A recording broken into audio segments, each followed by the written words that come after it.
America ने Iran के साथ मुज़ाकरात के लिए नायब सदर जेडी वेंस को इस्लामाबाद भेजने का ऐलान कर दिया। व्हाइट हाउस की तर्जुमान ने बताया है कि ईरान से मुज़ाकरात करने वाली अमरीकी टीम की क़यादत नायब सदर जेडी वेंस करेंगे।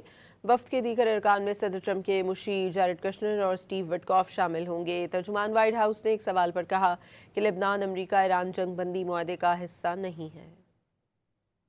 Announced that the president is dispatching his negotiating team, led by the Vice President of the United States, J.D. Vance, Special Envoy Witkoff, and Mr. Kushner to Islamabad for talks this weekend. The first round of those talks will take place on Saturday morning local time, and we look forward to those in-person meetings.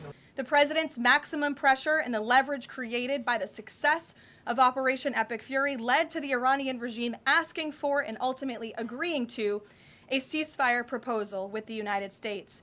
Iran could no longer tolerate being bombed or taking the gamble of what was to come following President Trump's 8 p.m. deadline last night.